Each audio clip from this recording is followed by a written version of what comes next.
Chapter 15. Dum Spiro Spero. With a hiss, Blackwell jerked away from the Armstrong, clapped his hand over the scar on his cheek. Careful, you idiot! The Armstrong with the dermal regenerator flushed. Sorry, sir, I'm not a medic. That's for damn sure. Keep your hands steady or it won't set straight. Blackwell turned back to the ship's schematic on the main view screen while the Armstrong stitched up his cheek. With the insurrection quashed, he could turn his focus to the ship. Cogs, show me where internal force fields are up. A number of junctions lit up on the schematic. Now show me where there's been new damage to internal bulkheads. A pockmarked network of holes appeared in the ship's internal infrastructure. Holy shit, muttered the not-a-medic. Looks like a goddamn anthill. Blackwell sat upright. Magnify engineering. The view zoomed in on the heart of the ship. No new damage there. Fuller, what's the status of our emergency teleporter? No reply. He turned toward the teleporter station, where she was staring blankly into space. Fuller. She looked his way. The emergency teleporter. Status. It's still working. Captain? The pause was longer than it should have been. Just needs to be brought online. He nodded, spun towards Dewey. Get your away team together. Your mission is to ensure engineering is sealed so that venting the ship won't trigger cataclysmic depressurization. Dewey pressed her mouth into a flat line.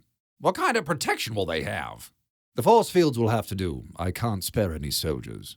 We don't know if that section is empty, said Dewey. You could be sending them into a death trap. Not them, Babs, he said with a smile.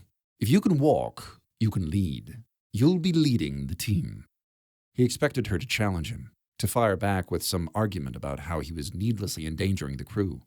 She let out a resigned sigh instead. Fine. I prefer to pick my own people. Have at it, he told her. You have 1 hour. She headed out on her makeshift crutches, shoved past Jacobs in the doorway. Jacobs stared after her, his face pale. Blackwell snorted a laugh. You can't let her get to you. If you show weakness around her, she'll eat you alive. Jacobs handed Blackwell a datapad. The Nexus shield took damage while we were putting down the mutiny. The tractor rifles, they warped some couplings in the blast shield's track. Blackwell handed back the pad. Meaning? It's not airtight. Not anymore. Might come undone when we vent the ship. Blackwell fought down a frown. The force fields won't hold? The emitters are next to the tracks. Jacob smoothed his hair back with shaking hands. If they move during the vent, they could, fail? He nodded. Then it sounds like the Nexus shield needs to be repaired. How long will that take? Couple hours, said Jacobs. I think. See to it. No sense taking on additional risk. Jacobs wasn't looking at him.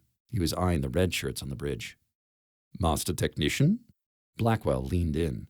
Don't look at them. Look at me. Jacobs looked up at him. Listen to me. He left you no choice. You did the right thing. The red shirts on the bridge had the good sense to keep their heads down. People are talking, Jacobs muttered. People who saw. If there's a court-martial, the Admiral will pardon you. You think so? It's us against the mob, Jacobs. We're the law and order people, and we take care of our own. Now, go tell the chief she's got an extra hour of prep. You'll make her damn day. Aye, Captain. He fired off a salute and departed. Blackwell turned to the big Armstrong waiting patiently with a pair of soldiers. Security Chief Loomis, the pips look good on you. Report. Loomis handed him his pad. The traitor Sivos rematerialized in Detention Suite 1. Rematerialization was completed remotely via a datapad linked to the bridge's short-range teleporter. Rematerialized by whom? Who do you think? Loomis jerked a thumb at Fuller. Blackwell turned her away. Is this true? Fuller looked up. He was no traitor, sir. Blackwell sighed. Take her to the brig, and don't be gentle. Anything else? Yes, sir. Loomis waited until the soldiers had dragged Fuller off the bridge. During the firefight, we logged a conversation on our private comms that we couldn't account for. Turns out someone from the safe zone was comming with a person of interest in the infested decks. Blackwell steepled his fingers. One of ours? Negative. The pin in the safe zone had been confiscated by the trader. We don't know who used it on this end. How can't you know? She used a code name. He checked his pad. 8. So the rot went deeper than Sivos. Do we know who this 8 commed in the infested zone? You're not gonna believe it. The crew advocate. Weber? Blackwell barked a laugh. Ha! How is that even possible? She was on the other side of the shield when it dropped. She was. We don't know how she survived, said Loomis. Scans say she's currently near the officer's lounge. We also picked up an illegal fabrication in Teleporter 1. Blackwell scoffed.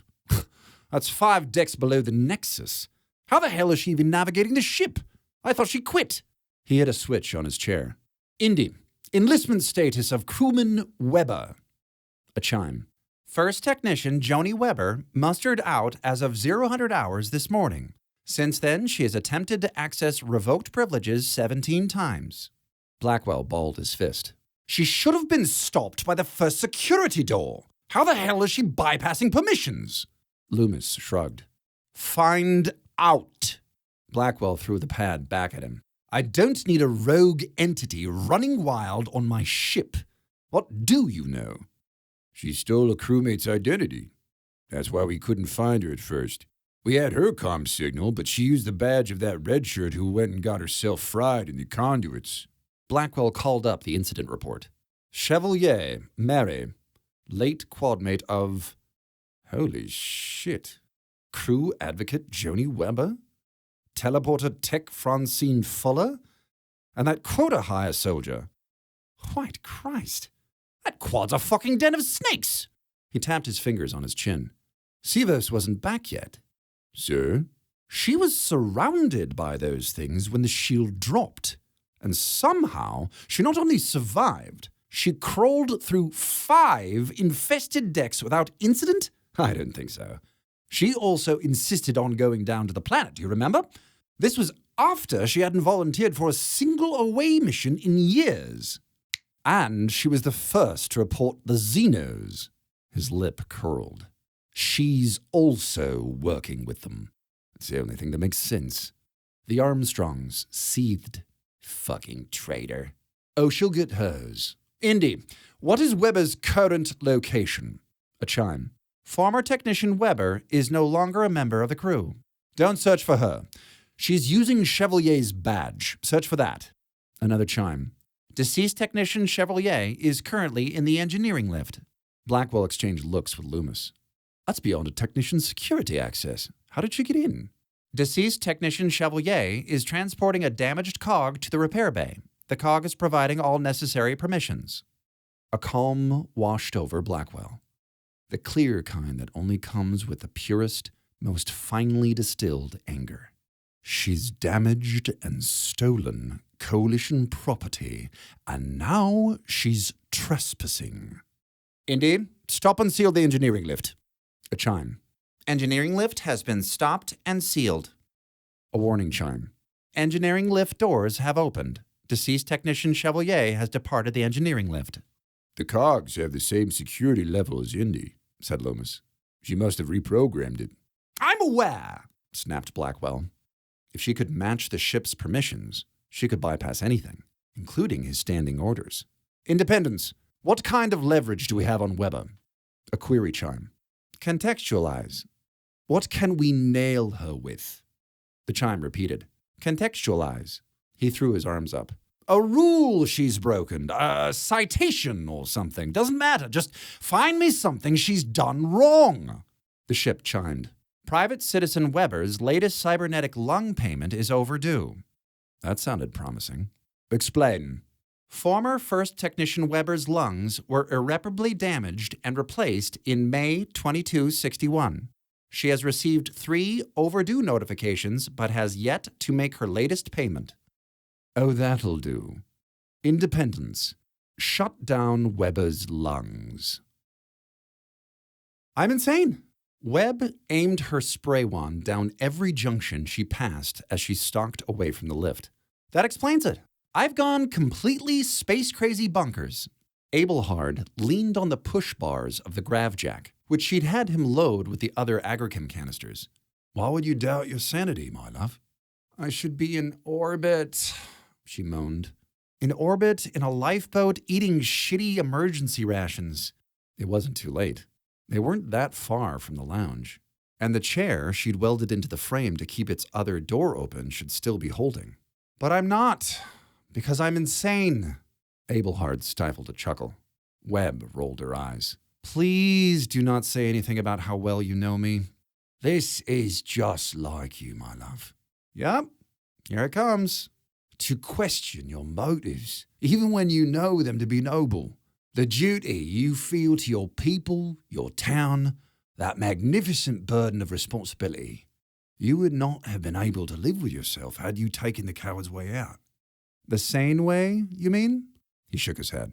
Not everyone would have the temerity to venture back into a village overrun by wolves. Yeah, well, most wolves can't chomp through walls. And yet, he continued, knowing even this, you hurled yourself back into their den, laughing at the peril, to carry aid and succor to your fellows. He sighed heavily.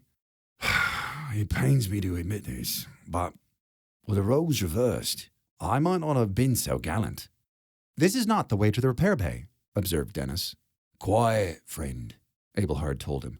Your injuries have rendered you delirious. Please transport me to the repair bay. Soon, cooed Ablehard. There is an apothecary in the village. Perhaps he could administer you an unguent. He leaned into Webb and lowered his voice. He's not well. I fear our decapitated friend may not survive. Webb shushed him. The corridor ahead danced with brickwork and wooden beams. We're lucky the emitters are reaching this far. I don't want you winking out on me. My love, a reassuring smile. After all we've been through, you still seem to think I am but a breath away from abandoning you.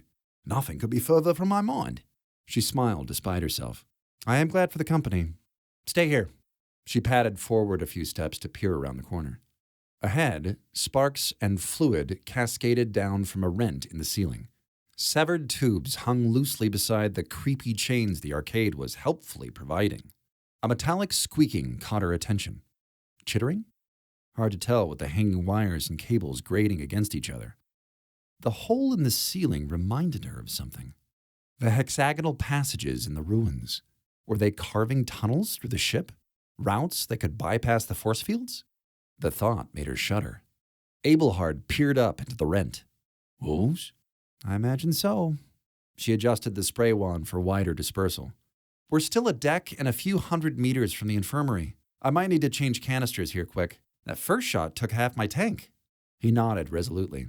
I stand ready to aid you in all ways. I appreciate it. She rounded the corner, wand lowered. The hallway appeared empty.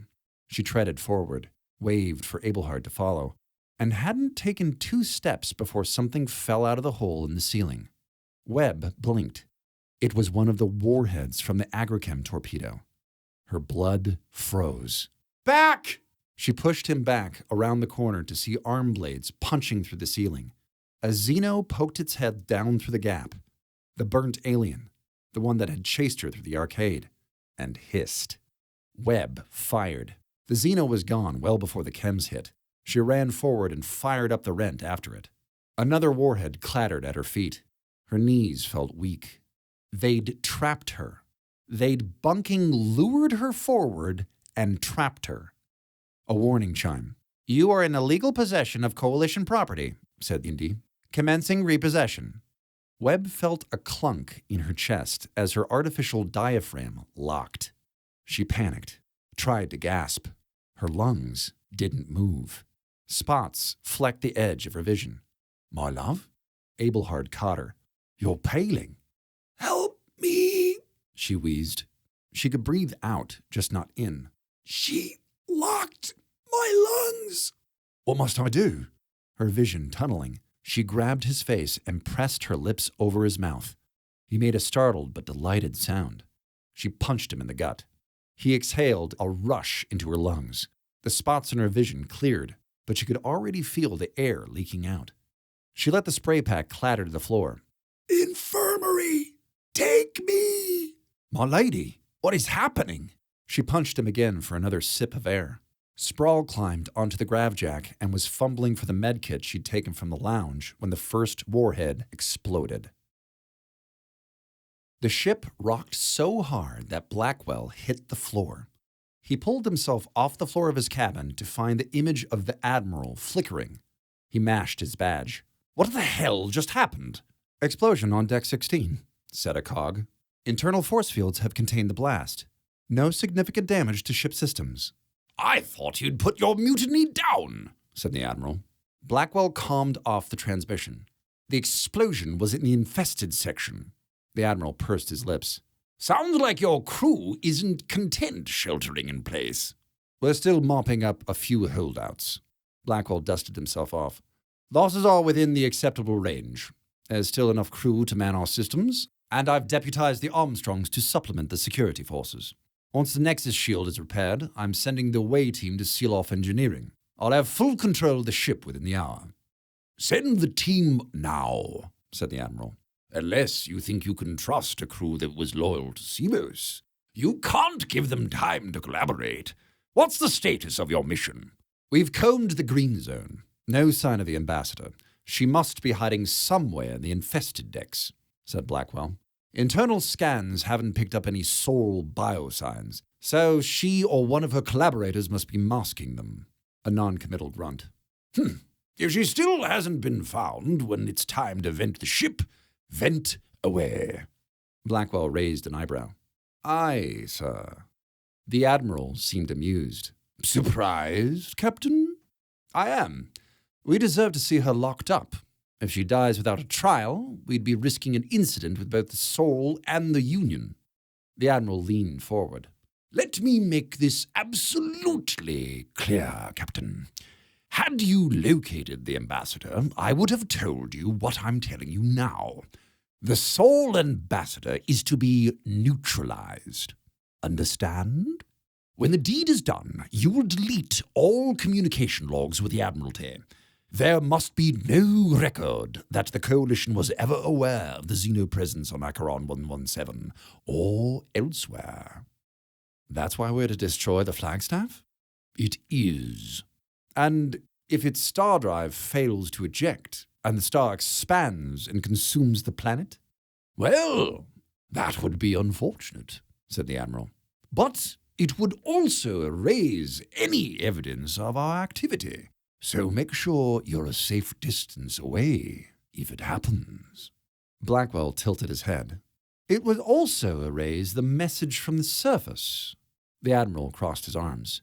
You listened to it? I did. If the Admiralty thought he was going to carry out their dirty work without any leverage on them, they were a bunch of old fools. I also discovered that Captain Seagrave had both intercepted and scrambled the message the moment we entered the system. On your orders. A slow nod from the Admiral. So, then, you're aware of our situation. I can extrapolate. Then extrapolate how you're protecting our interests by erasing all record of our presence, said the Admiral. The flagstaff included. Aye, sir. He should leave it there. Is it true, though? The Admiral folded his hands on his belly. It doesn't matter if it's true. It's a truth to some people, and if it reaches the wrong ears, it will spread. This sort of disinformation could cripple our bid to join the Galactic Union. I understand. I hope you do, Captain, he snapped. I'd hate to see an officer with so much potential go unrewarded. Leave no trace. The view screen went blank. Haroun Marwazi hunched over a medical monitor. Try it now. A wounded red shirt with a bandage over his cybernetic eye, Mr. Swank, that was his name, fiddled with the relays in an open floor circuit. The hum from the infirmary's emitters increased. Static danced across the force field surrounding the triage unit. Marwazi looked beyond the force field to the gaping hole the Xenos had torn in the door. It seems to be holding. How strong is it? It's up to 55%, said Swank. Marwazi's heart fell. Is that all? That's all I can give you without burning out the relays. The infirmary's emergency power is already maxed. The containment field was never meant to be this wide. Marwazi nodded his thanks. He couldn't complain, considering all the red shirts had already done. The medical containment field was designed to pen in a violent patient, maybe isolate an infectious disease. It was scaled for a single biobed or a medical suite at its max setting.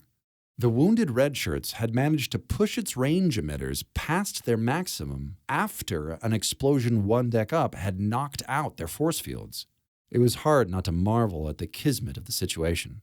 If there had not been so many injured engineers in the infirmary, they would never have gotten another force field up before the Xenos had torn the door open. Indeed, he muttered.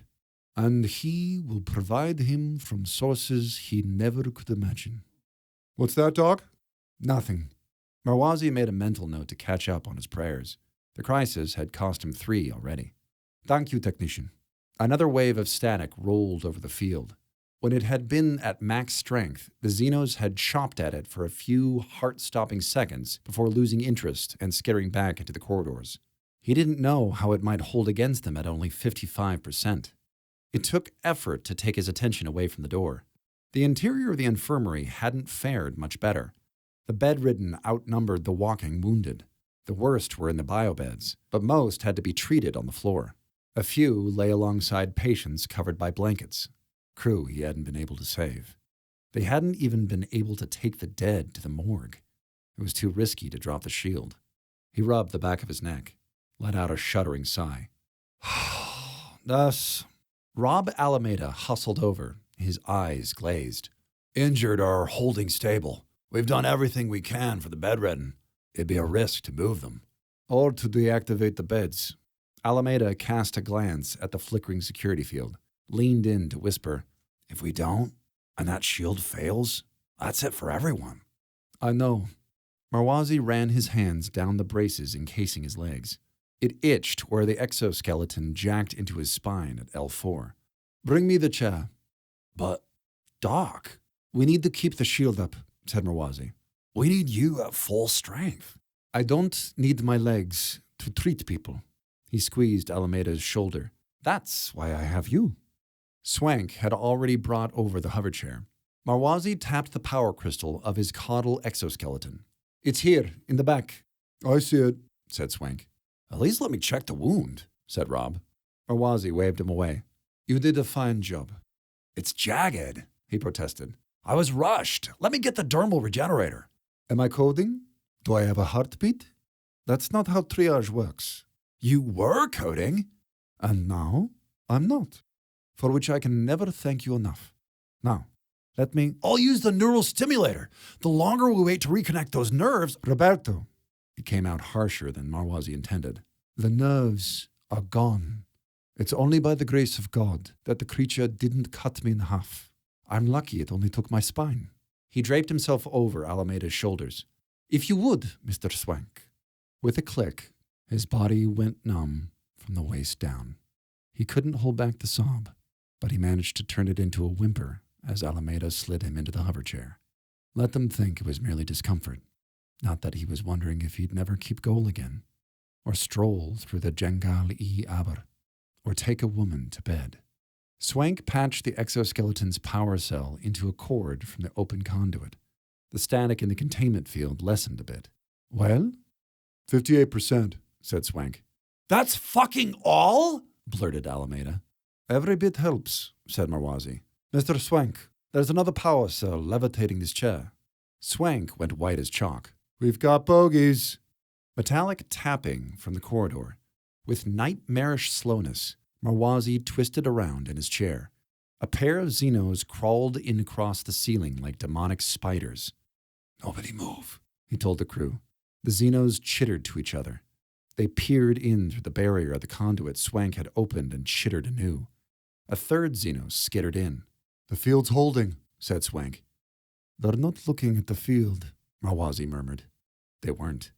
They were looking at the floor, at the electrical glyphs etched into the deck plating. All three started hacking at the floor. They're going for the conduit? Alameda sounded numb. The field won't protect it? It doesn't run through the floor, said Swank. The Xenos ripped the conduit open in a shower of sparks. With a hiss of compressed air, a gust of saffron smoke shot in through the door. It blasted the Xenos against the barrier, where they shrieked like grating metal as their joints dissolved and their limbs sloughed off. Their gummied remains slid down the force field. A towering shadow loomed in the doorway.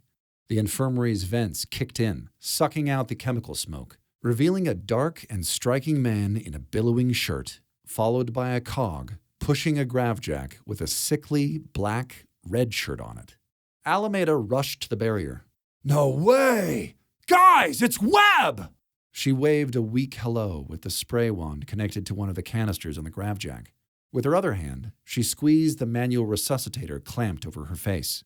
As sallow as she'd gone, Marwazi recognized her. Technician Webber? Doc, hey. She sounded like she was talking through a fan.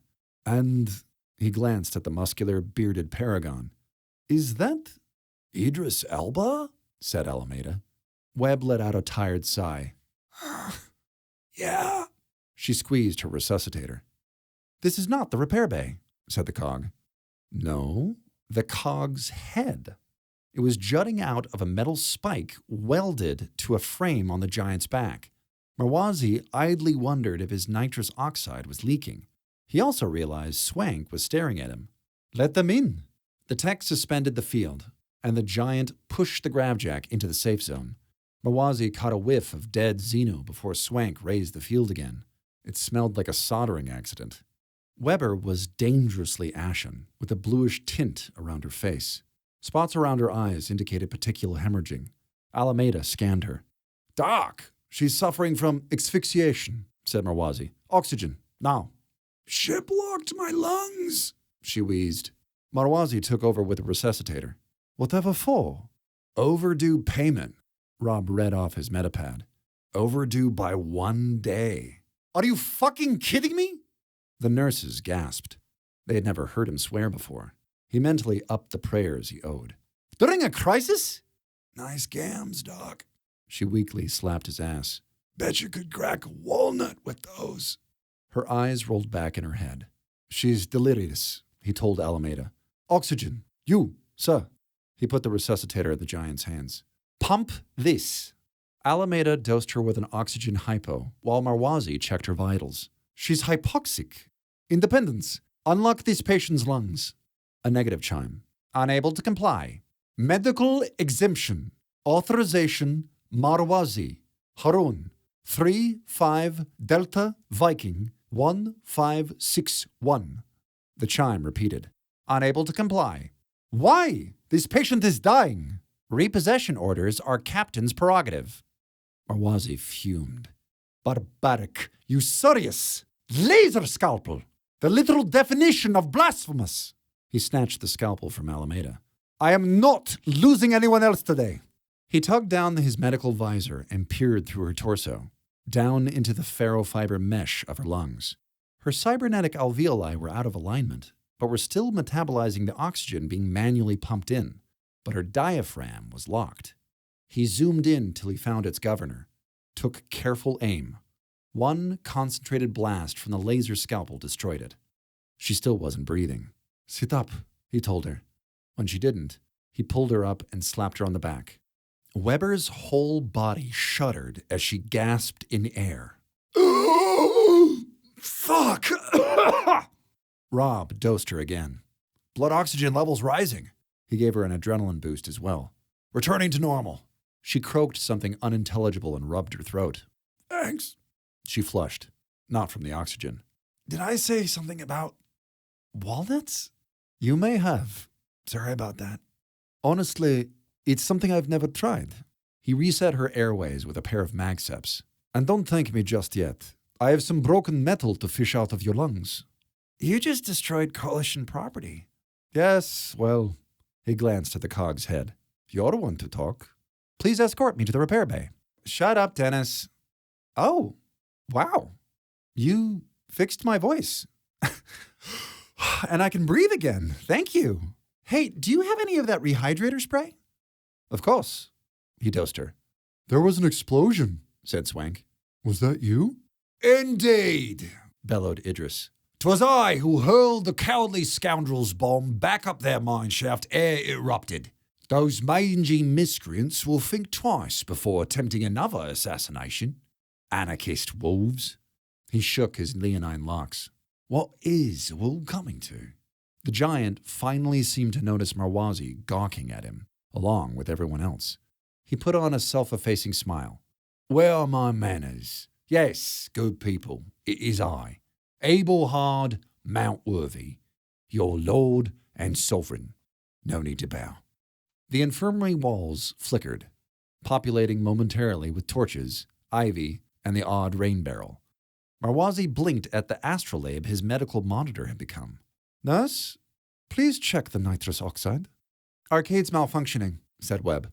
It's emitting textures throughout the ship. Ah, that didn't even begin to explain it. We should shut down the program. You know, let's leave him on, she said. He's been useful a couple of times. I saved your life, my love, said Abelhard. Marwazi blinked. Your what? Weber flushed. No need to get into that. We are to be married. Shut up. Yes, of course. Abelhard winked at her. Your parochial companions may not be ready to accept the reality of our relationship, provincial simpletons. I'm reconsidering shutting down the arcade, Webb told Marwazi. Did you hear from 8? From whom? Never mind. We have to evacuate. He gestured to the row of biobeds. We can't. We have wounded. What you have, said Weber, is maybe 2 hours until Blackwell vents the ship and sucks you and everyone in here out into space. The room fell silent but for the humming of the barrier. He wouldn't do that. Marwazi wished he could believe it. Mr. Blackwell may be an asshole, but he wouldn't kill his own crew. He already has. Marwazi's throat felt dry. The mutiny? We heard his broadcast. The mutiny wasn't put down, said Webb. It succeeded. Sivos is dead. I don't know how many others, just that... Webb? Almeida's face had gone tight. Is Chelsea okay? Did you see her? She looked at Almeida. Rob? Something in her cracked. She seized him in a hard embrace, tears tumbling down her cheeks.